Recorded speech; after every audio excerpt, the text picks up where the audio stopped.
J'ai vu ça, que peut-être je n'aurai pas beaucoup de temps. Alors, j'aimerais qu'on regarde dans Luc, l'Évangile de Luc, au chapitre 2, à la naissance de Jésus. Et Luc, chapitre 2, les versets 4 à 7.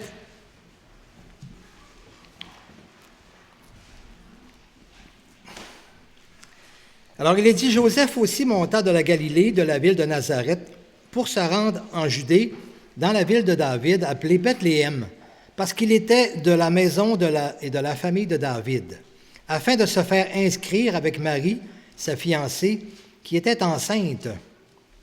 Et pendant qu'ils étaient là, le temps où Marie devait accoucher arriva.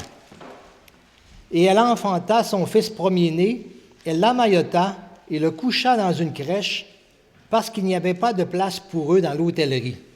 On va s'arrêter là pour le moment. Alors, c'est toute qu'une aventure, ça, hein? C'est le temps d'accoucher. Et puis, il fallait que ça arrive en plein voyage.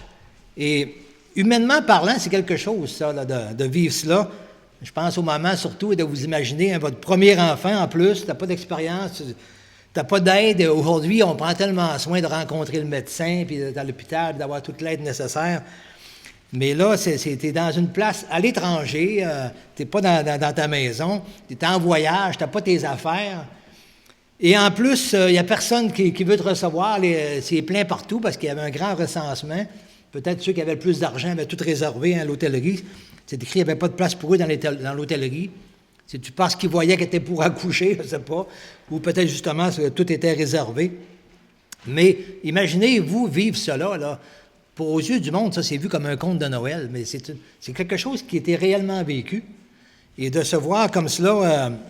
pas de moyens, puis la seule chose qu'on leur a donnée, bien, c'est un endroit où un abri pour les animaux, une crèche ou une étable, une grange, une place où les animaux vont. Et alors imaginez, ça c'est le Messie qui vient, le Fils de Dieu, le Créateur, et notre Sauveur, notre Seigneur, celui qui vient vraiment pour nous faire connaître Dieu, pour nous sauver, pour nous racheter de nos péchés. Et c'est lui, c'est le sort, c'est son premier jour où il naît sur cette terre, où il vient, sa première heure, et déjà là qu'il n'y a pas de place pour lui, pas de place pour eux. C'est sûr que, même si Joseph aurait insisté pour les expliquer c'était qui, ce petit bébé-là qui allait naître, là, c'est le Fils de Dieu, il a été conçu par le Saint-Esprit. Personne ne l'aurait cru quand même, là, il aurait dit « ouais, ça va pas bien ton affaire ». Alors... c'est quelque chose qu'ils ont dû vivre là sans électricité, sans chaleur, sans aide et sans commodité, tout cela. En plus, c'était une période de l'année où c'était assez froid, je crois. Alors, c'est quelque chose, humainement parlant. Et puis, mais le Seigneur était là, il veillait à tout cela quand même, notre Dieu. Mais j'imagine pour eux aussi qu'ils savaient qui c'était, là, Joseph et Marie, de vivre ça. Comment ça se fait, Seigneur, qu'est-ce qui se passe? Tu nous as-tu abandonné, ça se peut pas. Comment ça qu'on se ramasse dans cette situation-là? Alors, c'est quand même spécial. Et puis, aussi, mais à qui le Seigneur, à qui notre Dieu va-t-il réserver cette opportunité, là, ce privilège d'être les premiers à voir le Messie, le Fils de Dieu, comme petit enfant qui naît, eh bien, à des simples bergers. Et pour l'époque, des bergers, c'était vraiment le métier le plus ordinaire qu'il pouvait y avoir, le moins payé, j'imagine, le plus ordinaire, garder les moutons dans les champs les veilles de la nuit.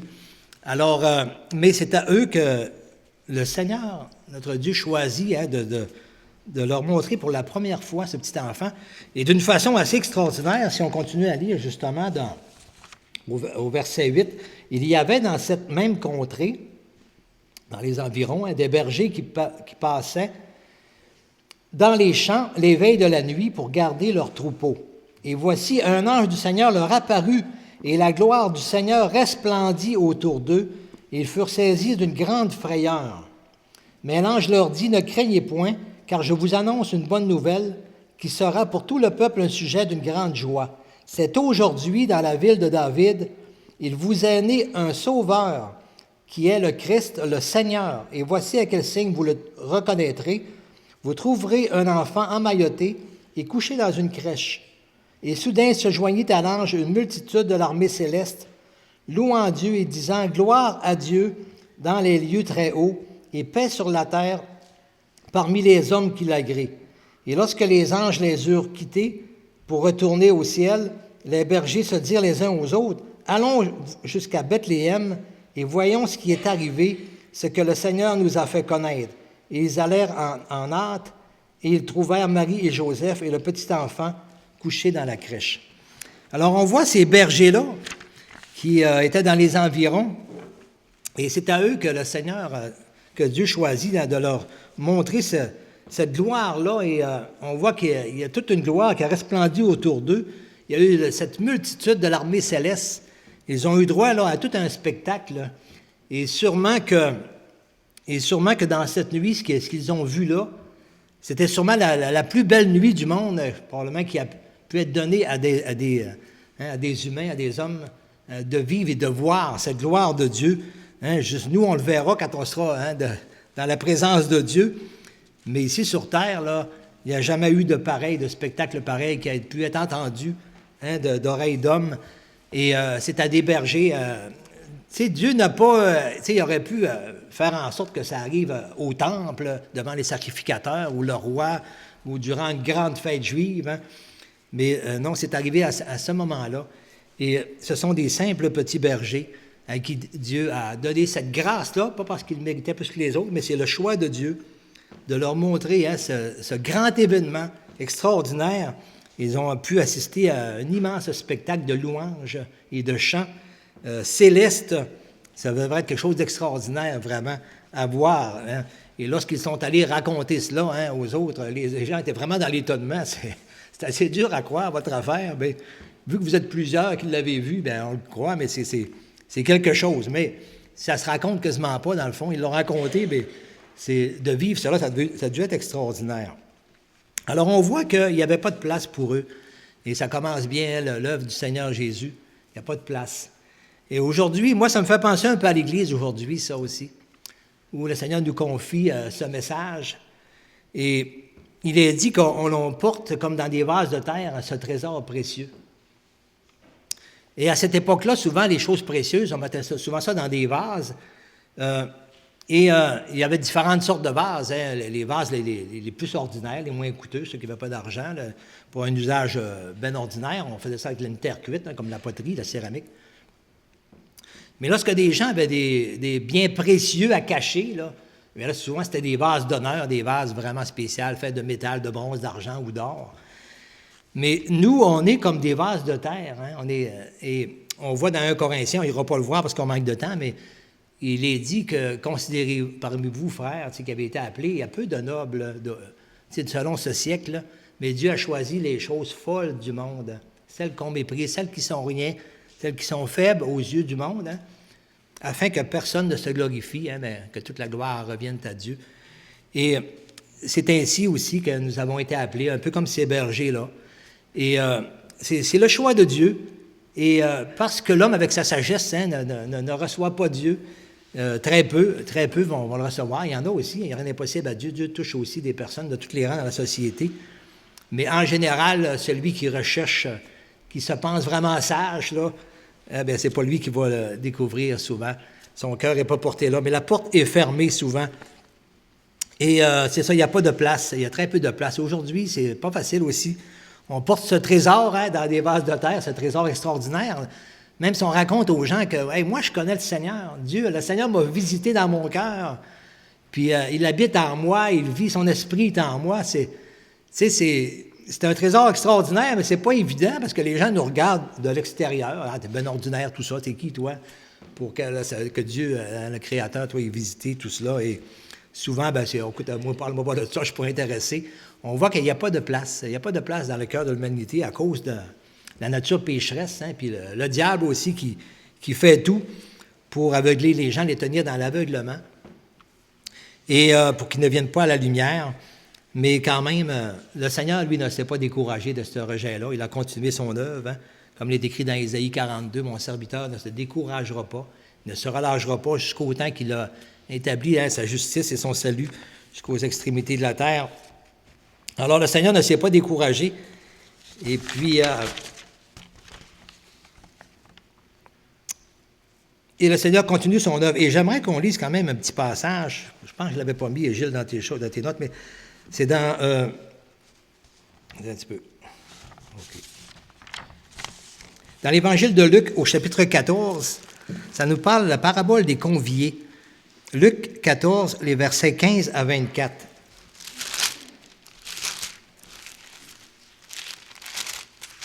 Et on voit que, sans se rendre là, mais dans l'Évangile de Jean, chapitre 1, on voit que la parole est déjà venue chez les siens ne l'ont point reçue, comme il est dit, mais à tous ceux qui l'ont reçu, il a donné le pouvoir de devenir enfants de Dieu. Et on voit le Seigneur est allé, un peu comme on l'a eu dans Corinthiens, vers les choses souvent folles du monde, un peu comme les bergers, les personnes qui sont vues comme bien ordinaires et peut-être bien des fois moins que rien. Mais on voit ici dans Luc 14, à partir du verset 15, Jésus était invité à table à un banquet. Et un de ceux qui étaient à table, après avoir entendu ces paroles, dit à Jésus, « Heureux celui qui prendra son repas dans le royaume de Dieu. » Et Jésus lui répondit, « Un homme donna un grand souper, et il invita beaucoup de gens. À l'heure du souper, il envoya son serviteur dire aux conviés, « Venez, car tout est prêt. » Mais tous unanimement se mirent à s'excuser. Le premier lui dit, « J'ai acheté un champ et je suis obligé d'aller le voir. Excuse-moi, je te prie. » Un autre dit, « J'ai acheté 5 paires de bœufs et je vais les essayer. Excuse-moi, je te prie. » Un autre dit, « Je viens de me marier, c'est pourquoi je ne puis aller. » Alors chacun avait toutes sortes de raisons. Comme aujourd'hui, on est occupé à plein d'affaires, plein de choses, plein de trafic, plein d'achats, ou plein de commerces, ou plein de loisirs, ou de projets en tête, peu importe. Et on n'a pas de temps, on n'a pas de place pour le Seigneur. Un autre dit, OK, le serviteur de retour rapporta ces choses à son maître. Alors le maître de la maison, irrité, dit à son serviteur, « Va promptement dans les places et dans les rues de la ville, et amène ici les pauvres, les estropiés, les aveugles et les boiteux. » Le serviteur dit, « Maître, ce que tu as ordonné a déjà été fait, et il y a encore de la place. » Et le maître dit au serviteur, « Va aussi dans les chemins le long des haies, et ceux que tu trouveras, contrains-les d'entrer, afin que ma maison soit remplie. Car je vous le dis, aucun de ces hommes qui avaient été invités ne goûtera de mon souper. » Alors, il fait une comparaison, et puis il dit, « Va dans ces lieux-là, les endroits, les pauvres, les estropiés, tout cela, contrains-les d'entrer. » Et c'est souvent ce qui se passe aujourd'hui. Dans les milieux faciles où tout va bien, les gens sont beaucoup plus fermés. Et si on regarde la moisson à travers le monde, il y a beaucoup de témoignages. Je lisais beaucoup à travers les Gédéons, par exemple, ou différents missionnaires. Et là où on va, où il y a de la guerre, où les gens sont misérables, ils n'ont pas d'aide, les gens du peuple comme ça reçoivent facilement le message de l'Évangile. Et beaucoup plus que dans des pays où tout est facile, où on est très indépendant, on a tout ce qu'il faut. Et ici, même au Québec, les gens ont beaucoup d'aide aussi, très choyés. Même ceux qui sont un petit peu plus démunis s'en tirent quand même mieux. Mais on voit que le Seigneur va il dit d'aller partout vers ces gens-là, afin que sa maison soit remplie. C'est un petit peu la mission qu'on a aussi. On ne va pas toujours vers ces gens-là aussi quand même. On va peut-être, des fois, on se fie à l'apparence, mais il ne faut pas avoir peur d'aller vers toute personne. Et le Seigneur appelle pas nécessairement les personnes qu'on voudrait voir, là, qui ont des bons postes d'influence dans la société. Ce serait plaisant s'ils deviendraient chrétiens. Mais ce n'est pas comme ça vraiment que le Seigneur fonctionne. Et on peut aller partout, annoncer l'Évangile à toute personne, peu importe son état de vie. Et même si c'est très, très misérable, eh bien, c'est quand même une personne à qui le Seigneur veut se révéler. Aussi, bien, on pourrait se demander aussi aujourd'hui quelle place qu'on a aussi pour notre Seigneur. Nous qui avons cru en lui aussi, quelle place lui accordons-nous dans notre vie présentement? Pas seulement qu'on lui a accordé un moment dans notre vie où on a dit « Oui, Seigneur, l'Évangile nous a été présenté », qu'on l'a accepté comme Sauveur et Seigneur, mais est-ce qu'on lui accorde vraiment toute la place qui lui est due aujourd'hui, après plusieurs années de vie chrétienne, par exemple? Quelle place lui accorde-t-on? Quelle place qu'on accorde à ce qu'on aime le plus dans notre vie? Hein? On en accorde du temps. Eh bien, n'est-ce pas aussi cette place qu'on devrait accorder à notre Seigneur si on l'aime de tout notre cœur? Comme il a demandé, tu aimeras le Seigneur ton Dieu de tout ton cœur, de toute ton âme, de toute ta force. Alors, et ton prochain aussi comme toi-même. Alors, on voit que quelle place lui accorde-t-on? On a toujours à lutter un petit peu avec ça, parce que les désirs de la chair sont contraires à ceux de l'esprit. Et on doit demeurer sobre et veillant, parce que le diable essaie toujours de nous distraire, de nous détourner. Et il connaît notre chair aussi, qu'est-ce qui attire notre chair. Alors, il faut être vigilant. Il faut se tenir ensemble, travailler ensemble, s'exhorter, s'encourager, vraiment avoir les regards sur le Seigneur constamment. Quelle place lui accorde-t-on? Et je termine avec un petit passage dans l'Évangile de Jean, au chapitre 21. Lorsque Jésus a été ressuscité, qu'il a apparu pour la dernière fois à ses disciples. Et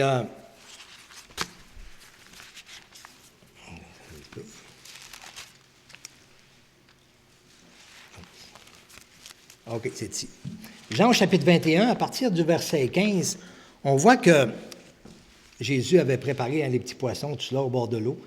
Et les disciples étaient revenus de la pêche. Et là, maintenant, il leur a rendu grâce. Et là, ils l'ont reconnu.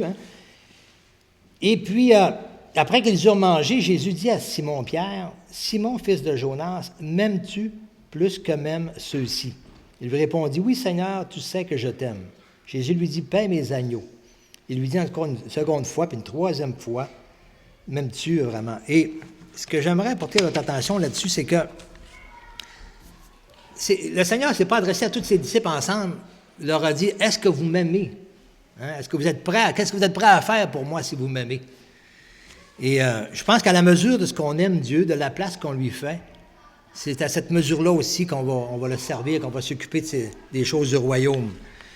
Et Jésus prend la peine de se tourner vers Pierre et lui dit, « Pierre, fils de Simon, fils de Jonas. » Alors, il ne pouvait pas se retourner et dire, c'est facile de dire ensemble, « Oui, Seigneur, on t'aime. » Mais là, toi, est-ce que tu m'aimes? Et ça, c'est la question que le Seigneur pourrait nous poser ce matin à chacun de nous. C'est facile en groupe de dire, « Oui, Seigneur, on t'aime. » Mais toi, Michel, toi, Gilles, toi, Steve, et on peut se retourner, il y en a-tu d'autres? Michel, fils de Paul-Émile. Ah, c'est qui ça, Michel, fils de Paul-Émile? Il y en a 3-4 des Michel ici. Mais c'est la même chose, pour moi, Pierre-Paul, fils de René et de Rosanne. Et le Seigneur nous interpelle, chacun de nous, là. Toi, est-ce que tu m'aimes? Est-ce que tu m'aimes? Quelle place que j'occupe dans ton cœur, quelle place que tu es prêt à me donner dans ta vie pour paître mes brebis, mon troupeau? Il y a plusieurs facettes de paître le troupeau, si on pourrait dire, et ça implique tout le monde dans l'Église, finalement, aussi, dans l'Église locale, ce travail-là de prendre soin les uns des autres, selon les dons que Dieu a donnés à chacun. Mais quel temps, qu'est-ce que je suis prêt à mettre comme temps? Quelle place, moi, est-ce que j'ai pour le Seigneur et pour sa mission qu'il m'a confiée? Quelle place que je lui donne? M'aimes-tu? M'aimes-tu? Toi, m'aimes-tu? Reste faire les autres. C'est facile de dire ensemble, « Hey, Seigneur, là, on est courageux, on va y aller, on ne lâchera pas. » Mais moi, là, maintenant, toi, maintenant, est-ce que tu m'aimes? Quelle place m'accordes-tu? Quelle place m'accordes-tu? Est-ce que c'est la place du dimanche matin que tu m'accordes? Puis le reste de la semaine, tu m'oublies, tu ne me penses pas à moi? Est-ce que c'est la place d'une religion? Est-ce que c'est vraiment la place de celui qui t'a créé, qui est ton Dieu, ton Sauveur et ton Seigneur? Est-ce que c'est la première place? Est-ce que tu es prêt, vraiment? Quelle place veux-tu m'accorder, vraiment, pour me servir? M'aimes-tu? M'aimes-tu vraiment pour faire ce que j'ai préparé pour toi, pour les œuvres que j'ai préparées pour toi, que je veux te confier? Et si tu m'aimes, eh bien, si j'aime le Seigneur, eh bien, le Seigneur m'a donné tout ce qui contribue à accomplir ce qu'il a préparé d'avance pour moi. Et que son nom soit glorifié à travers ce monde sombre, de ténèbres. Le Seigneur nous appelle tous. Le Seigneur a quelque chose pour chacun de nous. On a chanté ce matin, la petite lumière, il faut qu'elle brille. C'est ça qu'il veut. Le Seigneur, eh bien, quelle place que je lui accorde dans ma vie. Amen. En tout cas, je termine là-dessus par un petit mot de prière. Seigneur, mon Dieu, nous te remercions pour ton amour si grand manifesté pour nous. Merci pour cette venue, Seigneur, parmi nous. Tu nous as donné un modèle, un exemple à suivre. Tu es venu nous révéler qui était le Père, cet amour si grand. Tu es venu aussi nous révéler ce plan merveilleux de ton salut. Tu es venu nous racheter de notre misère, de nos péchés, de notre esclavage, de notre condamnation. Tu es venu, Seigneur, payer le prix à notre place de la dette de nos péchés pour qu'on puisse maintenant t'appartenir, être réconcilié avec toi, être adopté, être devenir tes enfants pleinement pour hériter de la vie éternelle avec toi. Tu nous prépares, Seigneur, une place extraordinaire à chacun de nous dans l'éternité. Nous avons seulement qu'une place à préparer pour quelque temps, dans le fond, sur cette terre. Seigneur, notre Dieu, nous te prions de nous aider, car nous sommes si faibles, si fragiles, si enclins à être distraits par les choses du monde, les attraits du monde. Daigne nous donner vraiment, Seigneur, de t'honorer par notre comportement, notre conduite, que tu prennes toute la place dans nos cœurs, Seigneur, que tu te glorifies à travers nous et que ceux qui nous entourent puissent voir briller cette lumière et être attirés à toi, voir que tu es vivant, que tu es réel, que tu es ressuscité à travers ta manifestation au milieu de tes enfants, dans leur comportement, dans leur changement de vie, dans leur témoignage verbal et aussi de toutes les façons. Alors glorifie-toi et merci pour cette belle église locale.